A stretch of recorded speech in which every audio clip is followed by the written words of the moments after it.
Hi.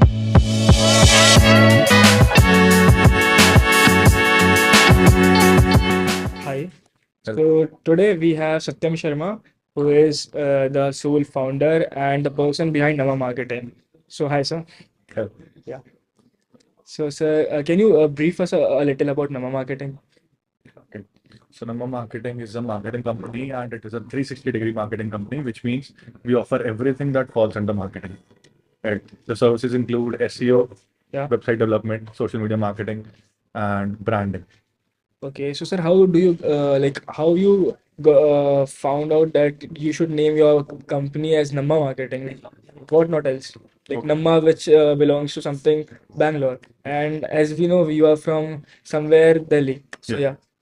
So I started in 2021 actually, and this is my third marketing agency. Yeah. I started with the name Diginarc, and most of my clients were from Bangalore. So that is why I shifted to Bangalore back then. After that I started in CNX. That was only for the US market because I saw a huge potential in the US market. Then I came back to my roots where it all started, and I love Bangalore. I've been living here Yeah. for like 4 years now. And that is why I named it Namma Marketing because I wanted to give back to the community and I wanted to work with local businesses. So, local businesses, basically, you work for the local businesses to digitalize them. Yeah, It, that is our slogan actually. Yeah, That making local Bangalore digital. it's a great idea, sir. Yeah. Sir, could you tell more about your educational background and how this started? Okay. So it's a quite funny story actually. Yeah. I started like after my 12th, I did B.Tech from a college, like from my home. I'm from Meerut. Yeah. So it was engineering college there only. I started my B.Tech. After 1 year, I thought that B.Tech is not for me. I left B.Tech. I started BSc Computer Science and I completed it almost. But in the third year, my company started and I was making huge profits and from the first year only. So I left like the last Viva that was supposed to happen. I did not give that Viva and I don't have a degree. I just left it all there and started on this journey because I figured out that entrepreneurship is not about your educational background. It is about the skill set. And if you can sell, you are a businessman. That is what. So this story is very fascinating, and yeah, do you have any opinions about the educational system and keeping in the view entrepreneurship? Because learning and doing entrepreneurship is a very different thing and very vast. So how you define that? See, this is a very debatable topic, but uh, I highly, because of my background, Yeah. I highly support that college education teaches you nothing. And this is very ironical because you're doing this for college only. But Yeah. but yeah, I would say that skill set is what matters most. But yes, college teaches you a lot of things that real life cannot teach you.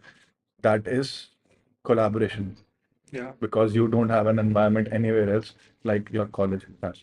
And you know, like if you are participating in something that the college is offering, that can teach you leadership. Yeah. And also you develop a habit of punctuality and all these things because in the real world these things doesn't matter, they don't matter that much, but in college they do. Yeah. And so moving on to the next question we have. So what's the specific problem or the opportunity that led to start of your company? The first problem that any business faces, getting customers. Yeah. Yeah. So my first client was only 7,500 rupees. He paid me. And like I recently was writing, I wrote this LinkedIn post today only that my first three clients actually taught me everything about marketing and business. I had no idea what I was doing before that. So the first problem was getting clients, and I like my main focus was to overcome this for complete 1.5 years when I started. And I created a system that got me constant, like created a flow of leads. Yeah. And that happened because of LinkedIn. And I only work from LinkedIn. My lead generation channel, my main lead generation channel is LinkedIn. So that is how I solved it. Okay. And so, what about the fundings and how you backed up your startup? Nothing. I had nothing. It is completely bootstrapped, all my three businesses. And I even registered my company from the client's payment that I received, my first That's client great, payment. sir. Yeah. It's very like fascinating, and it's very interesting to know that. And so next, what about your team, sir? How do you work with your team and like? Okay. When I started earlier, I I knew nothing about hiring. So we had a team of 18 people. We had an office in Koramangala, fifth block, and we overhired and we were paying people for things like no, they were not doing anything and we still were paying them. And that was like bringing, that was a loss for us, basically. So the next thing we did was we started hiring less. And that was also a problem because people left and we were left with no people to work with. That was also a problem. So after that, I started working with freelancers, and that was the main step that I took, and that I still work with freelancers because when the work comes only then I have to pay them. Yeah. So these are very skilled freelancers. So this is a win-win for both of us because they can work on many projects, including mine, and I can only pay them whenever I need to. Okay. And so, what strategies you found most effective for attracting and retaining your top clients? Okay. Outreaching to people is the most effective strategy to attract, to get clients. So you must know Kobe Bryant.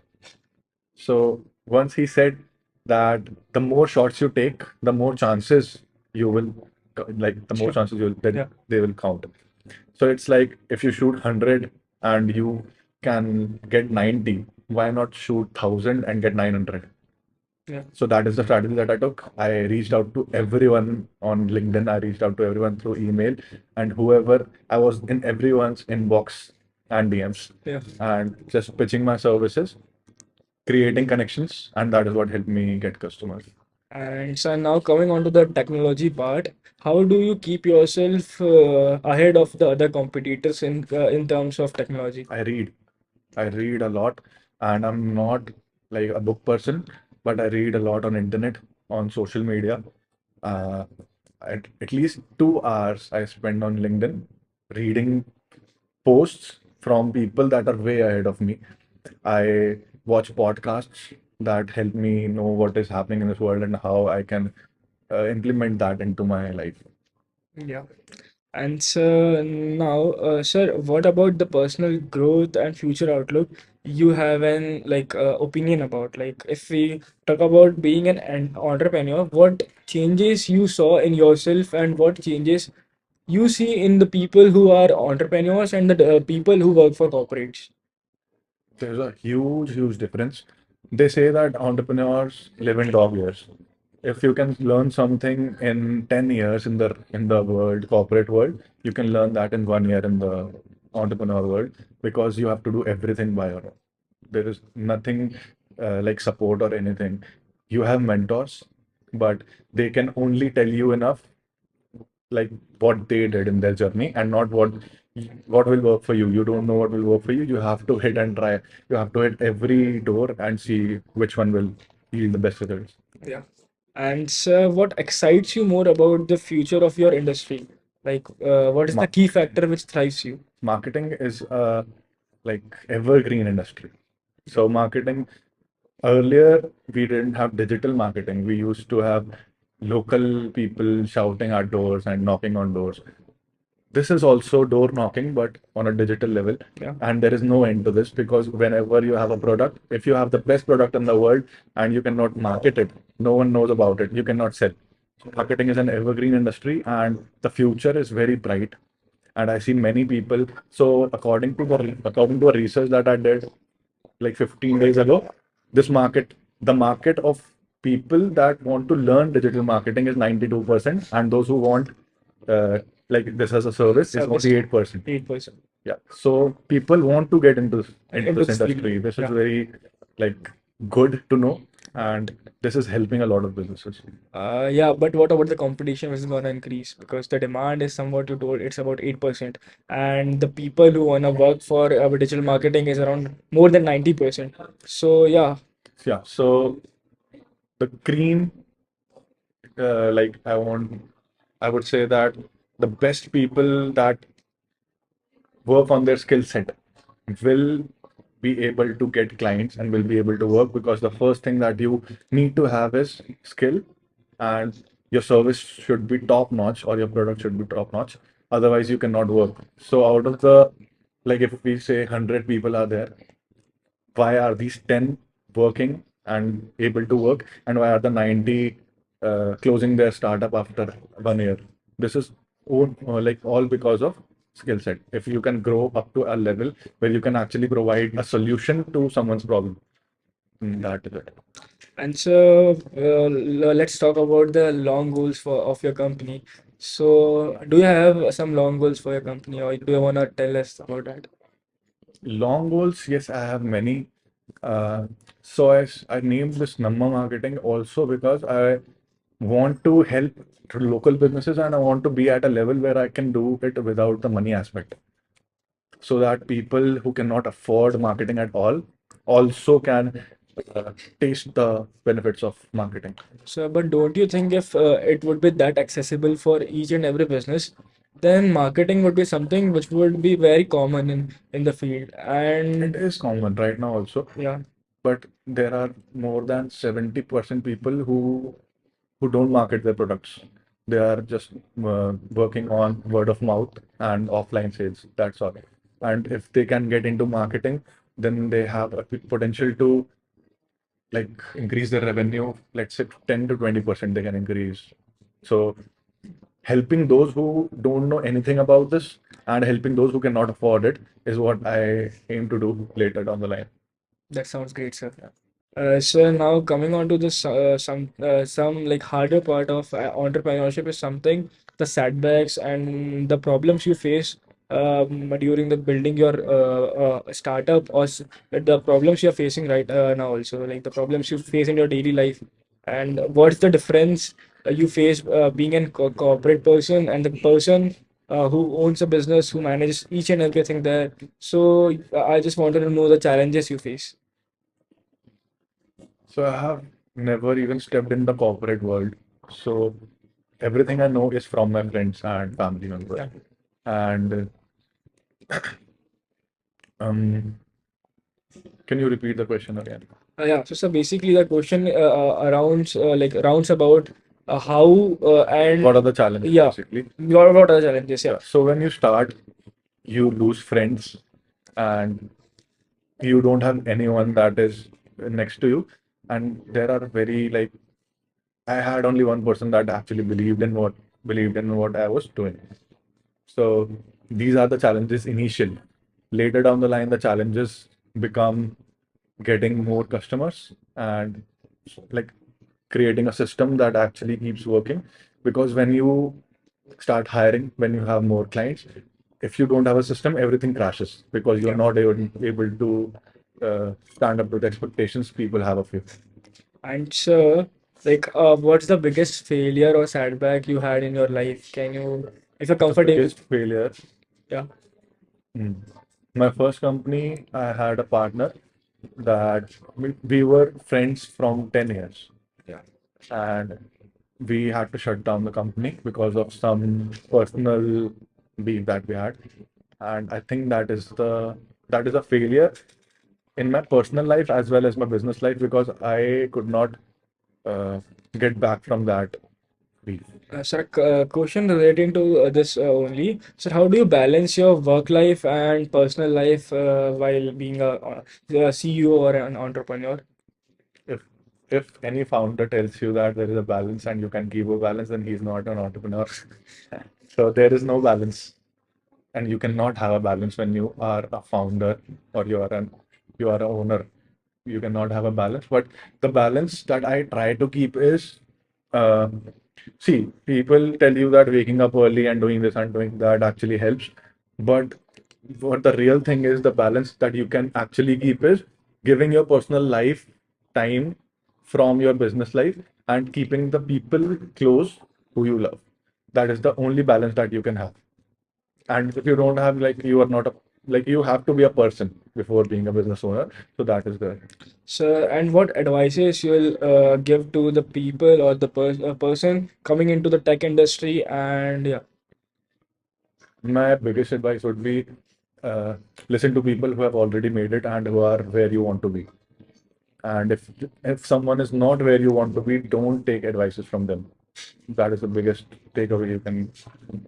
yeah.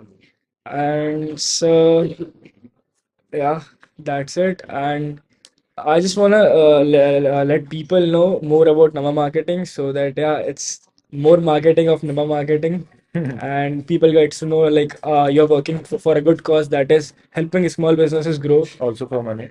Yeah, that too for money, but Yeah. not considering the money part. But helping small businesses is a tougher task because dealing with them is something you're doing is something a little hard, which normally people don't care about. What helps me to do that actually is I have very premium clients.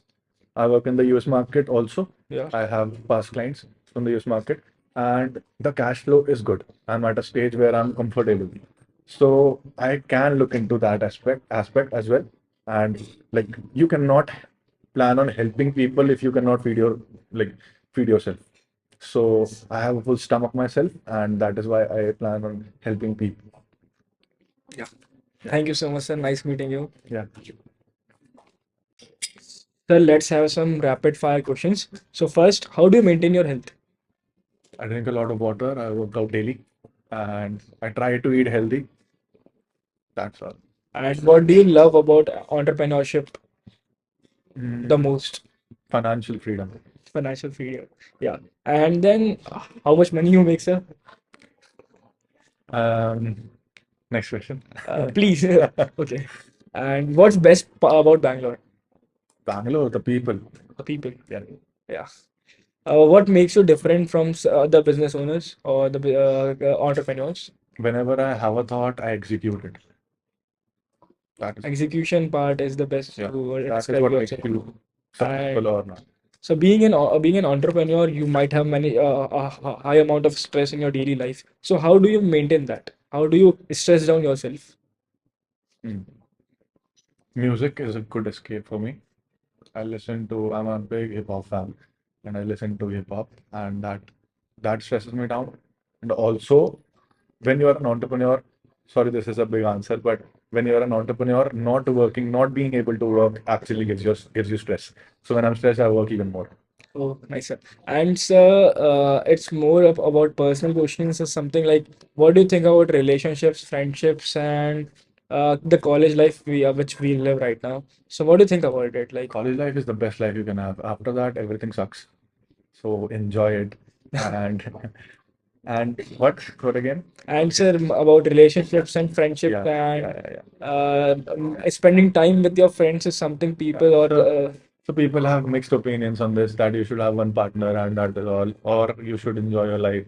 So I would say it is up to you how you want to live, and keeping a balance is all that you should have. You should not be like totally into something that, uh, for the lack of better words, destroy you, or you should not be into something that keeps you bounded, like bounds you. That's all. so basically you love more freedom in any sense, in the sense of relationships or friendships, I see. Yeah, you can say that. Yeah, that thrives you more and you being you.